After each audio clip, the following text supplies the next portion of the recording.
Finishing ತುಂಬಾ ಚೆನ್ನಾಗಿ ಬಂದಿದೆ ಸರ್ ಇದೆಲ್ಲ ರೂಟಿಂಗ್ ಅಲ್ಲಿ ಮಾಡಿರುವಂತದ್ದು. ಸೊ ಇದನ್ನು ನಾವು ರೂಟಿಂಗ್ ಮಾಡಿ ಫೋಲ್ಡ್ ಮಾಡಿ ಬೆಂಡ್ ಮಾಡಿ ಮಾಡ್ತೀವಿ. ರೂಟಿಂಗ್ ಅಂತ ಹೇಳ್ತಾರೆ. ಹೌದು. ಸೊ ಇದು ನೋಡಿದ್ರೆ ಆಕ್ಚುಲಿ ನಮ್ಗೆ ಒರಿಜಿನಲ್ ಫೀಲ್ ಆಗುತ್ತೆ. ಇದು ವರ್ಕ್ಮೆನ್ಶಿಪ್. ಸರ್ ಹೇಳಿದ್ರು ನಾವು 15 ದಿನದಲ್ಲಿ ಮಾಡಿದೀವಿ ಇಷ್ಟೆಲ್ಲ ವರ್ಕ್ ಅಂತ. ನನಗೆ ನಂಬಿಕೆ ಬರ್ತಾ ಇಲ್ಲ, ಇಷ್ಟೆಲ್ಲ 15 ದಿನಕ್ಕೆ ಹೆಂಗ್ ಮಾಡಕ್ ಸಾಧ್ಯ ಅಂತ. ನೀವ್ ಹೇಳಿ, 15 ದಿನದಲ್ಲಿ ಮಾಡ್ಕೊಟ್ಟು ಸರ್. ನಿಜವಾಗ್ಲು ಮಾಡ್ಕೊಟ್ಟು ಇಷ್ಟೊಂದು ಕೆಲಸ 10 ದಿನದಲ್ಲಿ ಮುಗಿತಾ? ಖಂಡಿತ ಮಾಡ್ಕೊಟ್ಟು ಸರ್.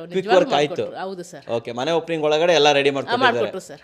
ಅಂಡ್ ಇದರಲ್ಲಿ ಡ್ರಾಪ್ ಲೈಟ್ ಬೇಕು, ಹಾಕ್ಬೋದಾ? ಹಾಕ್ಬೋದು. ಸೊ ಯಾವ ರೀತಿ ಬೇಕಾದ್ರೂ ಕಸ್ಟಮೈಸ್ ಮಾಡ್ಕೋಬಹುದು. ವುಡ್ ಅಲ್ಲಿ ಏನು ಆಪ್ಷನ್ಸ್ ಇರುತ್ತೆ ಎಲ್ಲಾ ತರ ಆಪ್ಷನ್ಸ್ ಇದೆ. ಸೊ ಇದನ್ನ ನೋಡಿ ಫ್ರಂಟ್ ಅಲ್ಲಿ ಬಂದ್ರೆ ಸ್ಟೋರೇಜ್ ಕೂಡ ಕೊಟ್ಟಿದ್ದೀವಿ ನಾವು. ಸೊ ಇದರಲ್ಲಿ ಸ್ಟೋರೇಜ್ ಕೂಡ ಕೊಟ್ಟಿದ್ದೀವಿ. ಹೌದು.